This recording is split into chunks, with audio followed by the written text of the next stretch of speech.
Hello friends, आज हम हिंदी के अंतर्गत क्रिया नाम के टॉपिक को देखने जा रहे हैं। तो मैंने कुल मिला के 60 प्रश्न लिए हैं, जिसमें 10 प्रश्न सरल हैं और शेष प्रश्न कठिन हैं। देखते हैं, ये यूपी पुलिस लेवल के प्रश्न हैं, एसआई लेवल के, और कुछ 10 से 15 प्रश्न पीसीएस लेवल के कठिन लिए हैं, क्योंकि देख रहे हो आप यूपी होमगार्ड में किस तरह का पेपर आया है, तो कठिन पेपर आने की भी संभावना है।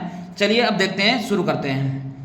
तो कार्य करने, कार्य के होने या किए जाने का बोध कराने वाले शब्द क्या कहलाते हैं? तो यह सीधा सीधा क्रिया की परिभाषा पूछ रहा है, तो इसका राइट आंसर क्या होगा? क्रिया। अब नेक्स्ट प्रश्न देखते हैं।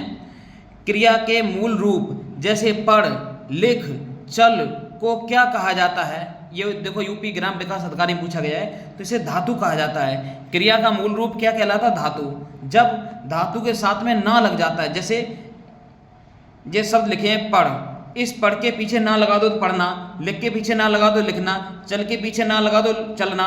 तो जब धातु के पीछे ना शब्द लग जाता है तो क्रिया बनती है, नहीं तो धातु रहती है। तो इसका आंसर क्या होगा? धातु।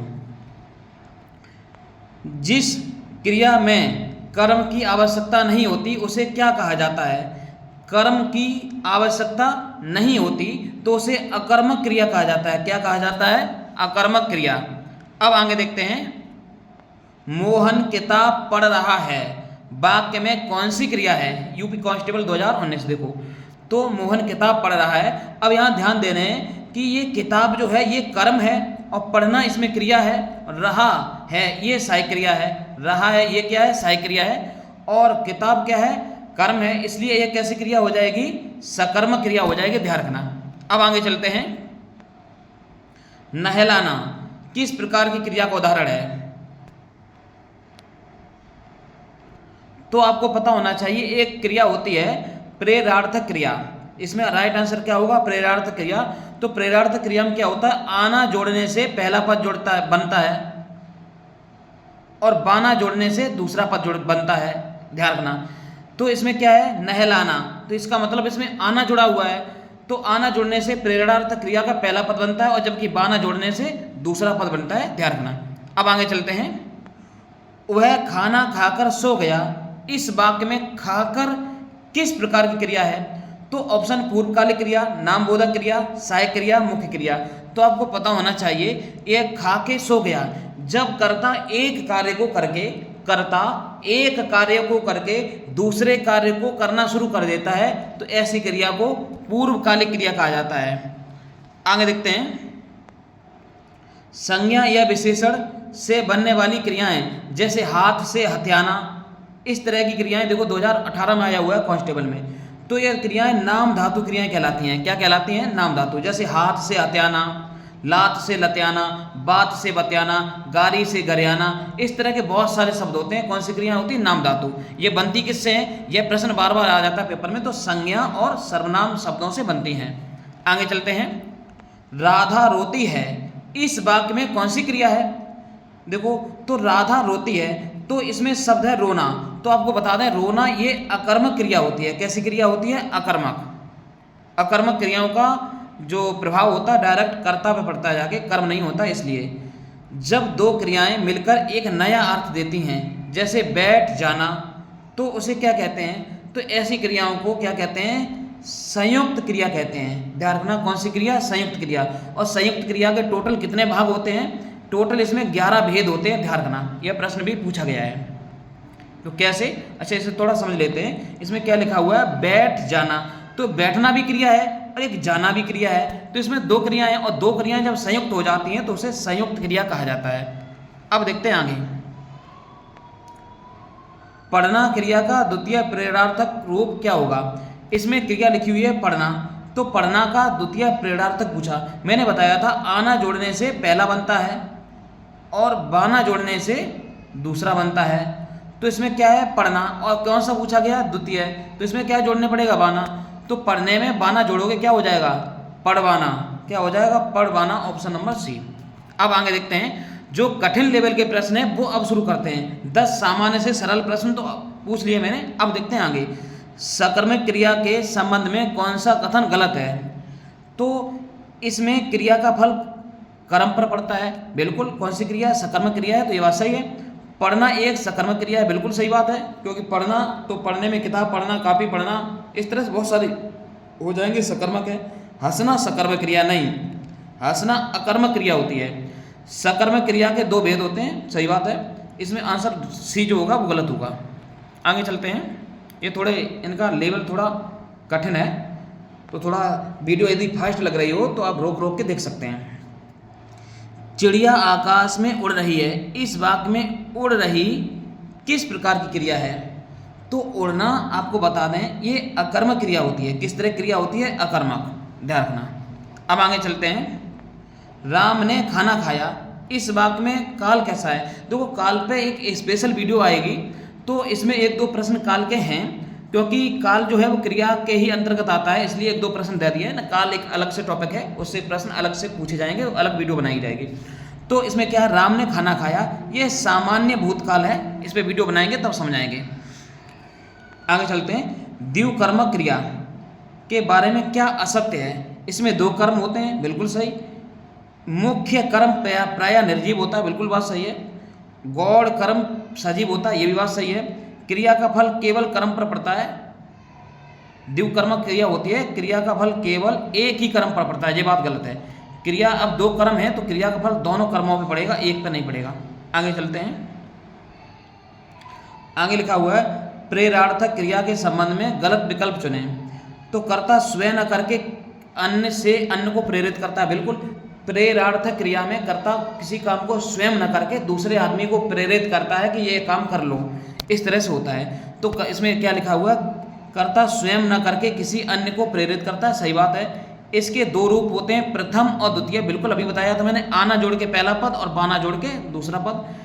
लिखवाना द्वितीय है, प्रेरार्थक क्रिया, बिल्कुल बाना जोड़ा गया है इसमें। आगे देखते हैं क्या लिखा हुआ है। सोना क्रिया के प्रेरार्थक से नहीं बनता, नहीं, गलत बात है। सोना क्रिया के प्रेरार्थक क्रिया नहीं बन सकती। अब देखो ये गलत क्यों है? क्योंकि सोना से आना जोड़ दोगे तो हो जाएगा सुलाना, और बाना जोड़ दोगे तो हो जाएगा सुलवाना, तो बन जाती है, और ये कह रहा नहीं बनती है, इसलिए ये गलत हो गया। अब चलते हैं नेक्स्ट प्रश्न देखते हैं। पढ़ना क्रिया का भेद है, किस तरह का भेद है? तो ये सकर्मक भेद होता है, क्योंकि हम किताब कापी बहुत सारी चीजें हैं पढ़ने लायक, तो सकर्मक हो जाएगा। अकर्मक क्रिया की पहचान के लिए कौन सा कथन असत्य है? अकर्मक क्रिया की पहचान के लिए कौन सा कथन असत्य है? तो पक्षी आकाश में उड़ रहे हैं, अकर्मक क्रिया है, बिल्कुल सही बात है। बच्चा रो रहा है, अकर्मक है, बिल्कुल बात सही है। वह पत्र लिखता है, अकर्मक, बिल्कुल गलत, क्योंकि पत्र जो लिखता है इसमें सकर्मक क्रिया होगी, क्योंकि पत्र लिखा जा रहा है इसलिए क्रिया होगी सकर्मक। तो यही प्रश्न इसका राइट आंसर हो जाएगा। राम सो रहा है, अकर्मक है, बिल्कुल बात सही है। अब चलते हैं नेक्स्ट प्रश्न पे। देखो बहुत जल्द कोचिंग में हमारे में डिजिटल बोर्ड लगने वाला है, उसके बाद सारी वीडियो डिजिटल बोर्ड पे आएंगी, जिसमें हम स्वयं खड़े होकर सामने पढ़ाया करेंगे आपको। तो अभी स्क्रीन रिकॉर्डिंग चल रही है, तो इसे आप देख सकते हैं, बहुत अच्छा कंटेंट है। उड़ना, क्या लिखा है? उठना, सॉरी, उठना क्रिया का प्रथम भेद, अच्छा क्या लिखा हुआ है? उठना क्रिया का प्रथम प्रेरणार्थक रूप क्या होगा? तो मैंने बताया था उठना में आना जोड़ दो तो क्या हो जाएगा? उठवाना। अच्छा, आना जोड़ने से क्या होगा? उठाना, और बाना जोड़ने से क्या होगा? उठवाना। तो ऑप्शन बी हो जाएगा इसका राइट। आगे देखते हैं। नाम धातु क्रिया के बारे में क्या सही नहीं है? ये संज्ञा से बनती है, बिल्कुल। विशेषण से बनती है, बिल्कुल। संज्ञा विशेषण दोनों से बनती हैं। हथियाना एक नाम धातु क्रिया, सही बात है। यह धातु रूढ़ होती हैं, रूढ़ माने ये गलत है, रूढ़ नहीं होती हैं। आगे चलते हैं। निम्न में से कौन सी क्रिया सकर्मक क्रिया है? अब सकर्मक क्रिया है, देखो यूपीपीसीएस 2014। तो हंसना जो होता है सकर्मक क्रिया पूछ रहा है। अच्छा, तो लिखना हो जाएगा, कौन हो जाएगा? लिखना, क्योंकि लिखते समय कापी कलम बहुत सारी चीज़ें होती है लिखने के लिए, लेकिन सोना, रोना, हंसना ये सारी अकर्मक क्रियाएं हैं। आगे चलते हैं। संयुक्त क्रिया के भेद में कौन सी शामिल नहीं है? तो आरंभ बोधक ये संयुक्त क्रिया, बिल्कुल। समाप्ति बोधक, बिल्कुल। और नित्य बोधक, बिल्कुल। ये संज्ञा बोधक नहीं होता। और संयुक्त क्रिया के टोटल मैंने अभी बताया था 11 भेद होते हैं। अब आगे चलते हैं। राम सो रहा है, इस वाक्य में क्रिया है, तो सोना एक अकर्मक क्रिया होती है। कैसी क्रिया होती है? अकर्मक। अब आगे देखते हैं। पूर्वकालिक क्रिया के लिए कौन सा कथन गलत है? तो इसमें एक क्रिया समाप्त होकर दूसरी शुरू होती है, बिल्कुल सही। यह मुख्य क्रिया से पहले आने वाली क्रिया पूर्वकालिक क्रिया होती है, बिल्कुल बात सही। इसमें कर प्रत्यय जुड़ा होता है, हाँ ये भी बात सही है। जैसे राम सोकर उठ गया, मोहन खेलकर दौड़ने लगा, श्याम खाना खाकर दौड़ने चला गया। इस तरह से कर नाम का शब्द बीच में जरूर लगा होता है, ध्यान रखना। अब आगे देखते हैं, क्रिया सदैव अकर्मक होती है, ये बात गलत है। अकर्मक कभी सकर्मक दोनों हो जाती हैं। आगे देखते हैं, हथियाना लत्याना एक क्रियाएं हैं, तो ये कैसी हैं? नाम धातु क्रियाएं हैं। आगे चलते हैं, क्रिया के रूपांतरण वाच्य के संबंध में असत्य। देखो वाच्य और काल के 2-3 प्रश्न इसमें हैं, तो इससे संबंधित एक स्पेशल वीडियो आएगी तो वहाँ समझेंगे, लेकिन ये टॉपिक है तो क्रिया से संबंधित ही है, तो इसलिए 1-2 प्रश्न इसमें डाल दिए गए हैं हमारे द्वारा। तो देखते हैं, कृत्यवाच्य में कर्ता प्रधान होता है, सही बात है। कर्मवाच्य में कर्म प्रधान होता है, बिल्कुल सही है। भाववाच्य में क्रिया अकर्मक होती है, बिल्कुल बात सही है। कर्मवाच्य अकर्म क्रिया होती है, बात बिल्कुल गलत है। कर्मवाच्य में क्रिया अकर्मक नहीं सकर्मक हो गई। वाच्य 3 ही प्रकार के होते हैं। आगे चलते हैं, वह खाकर सो गया। वाक्य में खाकर कैसी क्रिया है? तो इसमें देख सकते हो कि कर्ता ने एक कार्य तो किया, कौन सा कार्य किया? खाकर। तो इसमें देख सकते हो वह खाकर सो गया, एक कार्य करके दूसरा कार्य शुरू हो गया। अच्छा, अब पहला कार्य जो है खाना खाना वो पूरा कंप्लीट हो गया, अब दूसरा कार्य शुरू हो चुका, कौन? सोने वाला। तब एक कार्य समाप्त होकर दूसरा कार्य शुरू हो जाता है, उसे पूर्वकालिक क्रिया कहा जाता है। आगे चलते हैं, सहायक क्रिया के बारे में क्या कथन गलत है? यह मुख्य क्रिया के अर्थ को स्पष्ट करती है, बिल्कुल सही बात है। इसमें है, था, होगा सहायक क्रियाएं हैं, बिल्कुल बात सही है। उसके बाद यह वाक्य के शुरू में आती है, बिल्कुल गलत। सहायक क्रिया वाक्य के अंत में आती है, शुरू में नहीं। यह काल का बोध कराती है, बिल्कुल। जैसे कि कहीं लिखा है राम, जैसे कि यहाँ देखते हैं, जैसे लिखा है तो आप देख सकते हो कि ये वर्तमान काल का वाक्य है, था तो भूतकाल का है, होगा तो भविष्य काल का है। इस तरह से ये काल का बोध कराती है, ये बात सही है। तो ये शुरू गलत ये हो जाएगा, यह शुरू में आती है, ये बात गलत है, क्योंकि सहायक क्रियाएं वाक्य के लास्ट में आती हैं। मुख्य क्रिया के अर्थ को स्पष्ट करने वाली क्रियाएं हैं, तो मुख्य क्रिया के अर्थ को स्पष्ट करने वाली क्रियाएं सहायक क्रियाएं होती हैं। सजातीय क्रिया का उदाहरण कौन सा है? भाई ने लड़ाई लड़ी। अच्छा, कौन सा नहीं है इसमें जो पूछा गया, कौन सा नहीं है? तो इसे देख सकते हैं हम, भाई ने लड़ाई लड़ी, ये सजाती क्रिया। क्यों? क्योंकि इसमें लड़ाई और लड़ी ये दोनों एक जाति के शब्द हैं, क्योंकि लड़ाई से ही लड़ना बना हुआ है, इसलिए। उस आगे क्या लिखा है? उसने अच्छी चटाई चटी, तो चटाई चटी, तो चटाई चटी ये भी दोनों एक ही प्रकार के शब्द हैं, तो ये दोनों तो हो जाएंगे। नीचे देखते हैं, वह खाना खाकर सो गया, बिल्कुल। उसके देखते हैं, उसने लंबी दौड़ दौड़ी। अच्छा, इसको थोड़ा ध्यान से देखने पड़ेगा। चढ़ी, बिल्कुल सही है। उससे अच्छी चढ़ाई चढ़ी, उसने अच्छी चढ़ाई चढ़ी, ये भी सही है। उसने एक लंबी दौड़ दौड़ी, ये भी सही है, लेकिन ये गलत है। क्यों? क्योंकि इसमें देखो, गौर से देखो, खाना खाकर इतना सही है, लेकिन पीछे सो गया, ये वाचन नहीं होना चाहिए था, इसलिए ये गलत हो गया। क्योंकि ये क्रियाएं जो है ना, जैसे कि दौड़ दौड़ी, लड़ाई लड़ी, चढ़ाई चढ़ी, तो लास्ट में एक जाति के कर्म और क्रियाएं आ रही हैं, तो इसे सजातीय क्रिया बोलते हैं। ये खासकर भाववाचक संज्ञाओं से बनती हैं। क्रिया के मूल रूप को क्या कहते हैं? तो मूल रूप को धातु कहते हैं। अब आगे चलते हैं, कृदंत क्रिया के संबंध में क्या गलत है? यह क्रिया शब्दों के अंत में प्रत्यय लगने से बनती है, बिल्कुल सही है। चलना, ये कृदंत क्रिया, सही बात है। उसके बाद हंसना, चलना, हंसना कृदंत क्रिया है, बिल्कुल सही है। ये क्रिया के अंत में प्रत्यय लगने से बनती है, तो ये बात गलत है इसकी। आगे चलते हैं, राम ने श्याम को कथा सुनाई, तो ये किस प्रकार की क्रिया है?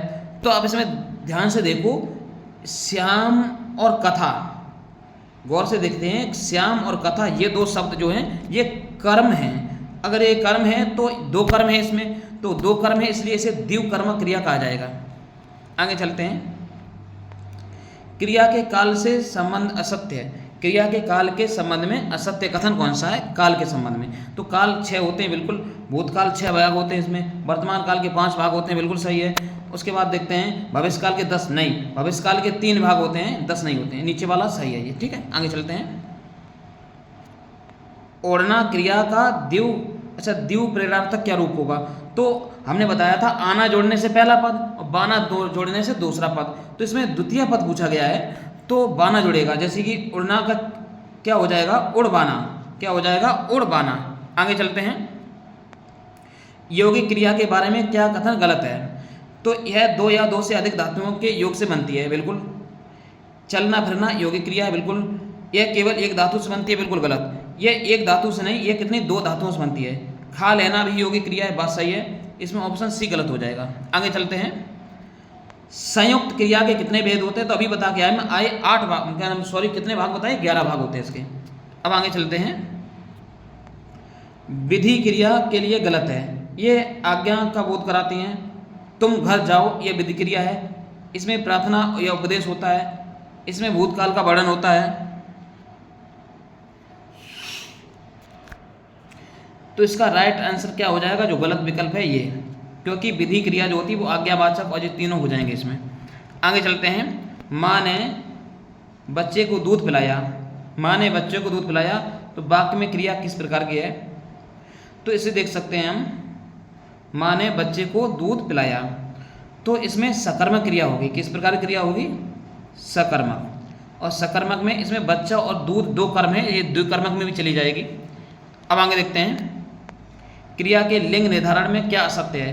क्रिया का लिंग निर्धारण कर्ता के अनुसार होता है, बिल्कुल सही बात। जैसे राम सोता है, तो इसमें सोता आया शब्द, सोता। और सीता सोती है, तो इसमें सोती आया शब्द। तो इस तरह से लिंग जो निर्धारण होता है वो कर्ता के अनुसार होता है। कर्ता अगर पुल्लिंग है तो क्रिया पुल्लिंग, और कर्ता एक स्त्रीलिंग है तो क्रिया स्त्रीलिंग होती है। कर्मवाच्य में क्रिया कर्म के अनुसार होती है, सही बात है। भाववाच्य में क्रिया स्त्रीलिंग होती है, गलत बात है। भाववाच्य में क्रिया स्त्रीलिंग नहीं होती है। और आदर्श वाक्य जो आदर्श वाक्य होते हैं, क्या लिखा है इसमें?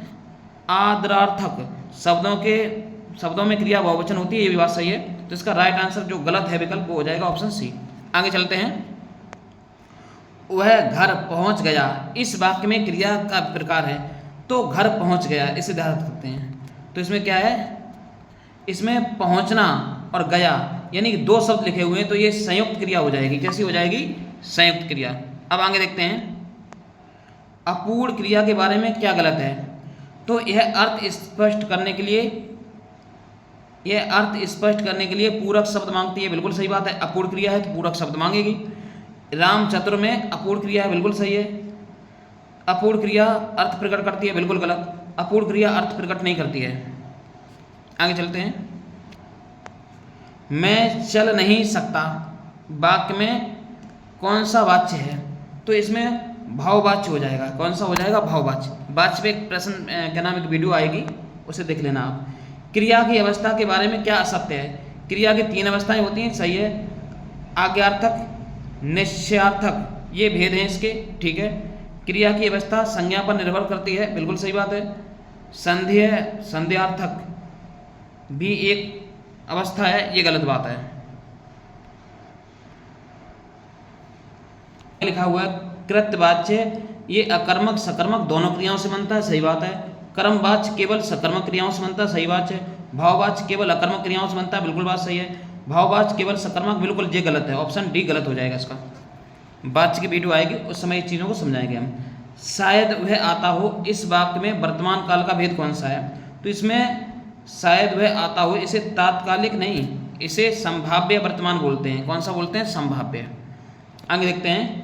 प्रेरार्थक क्रिया में के निर्माण में गलत है, तो आ प्रत्यय से प्रथम पद बनता है, आ से तो नहीं, आना पद से बनता है प्रथम पद, वाना से द्वितीय बनता है, बिल्कुल सही है। मूल क्रिया के स्वर को छोटा कर दिया जाता है, बिल्कुल बात सही है। प्रेरार्थक क्रिया हमेशा अकर्मक होती है, ये बात गलत है। ये अकर्मक समकर्मक दोनों प्रकार की होती हैं। और यहाँ जो सबसे पहले आपने देखा था, इसका आंसर तो ये हो जाएगा, ये आ नहीं होगा, यहाँ आना होगा, थोड़ी टाइपिंग मिस्टेक है। अब चलते हैं आगे। काटना शब्द की द्वितीय क्रिया क्या बनेगी? तो बाना जुड़वा दो इसी में, तो क्या हो जाएगा? कटवाना। अब आगे चलते हैं। क्रिया पदबंध के बारे में गलत है, देखते हैं। दौड़ना क्रिया का किस प्रकार क्रिया है? दौड़ना जो होती है वो अकर्मक क्रिया होती है। अब आगे चलते हैं, नेक्स्ट प्रश्न देखते हैं। तो नाम बोधक क्रिया के बारे में क्या गलत है? यह संज्ञा और क्रिया के मेल से बनती है, बिल्कुल। लाठी मारना नाम बोधक क्रिया, बिल्कुल। यह विशेषण और क्रिया के मेल से बनती है, बिल्कुल। यह केवल धातु से बनती है, ये गलत बात है। आगे चलते हैं। पक्षी आकाश में उड़ रहे हैं, तो उड़ना किस प्रकार की क्रिया है? तो उड़ना जो होता है, उड़ते हैं। अच्छा, इसमें लिखा उड़ते हैं, तो उड़ते हैं ये हो जाएगा आपका एक निश्चयवाचक क्रिया। आगे चलते हैं।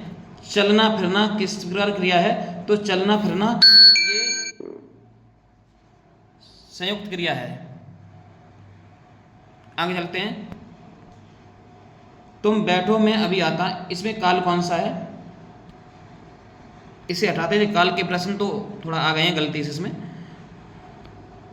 इसमें लिखा हुआ क्रिया का वह रूप जिससे कार्य के होने का बोध होता है उसे क्या बोलते हैं? तो उसे क्रिया कहते हैं।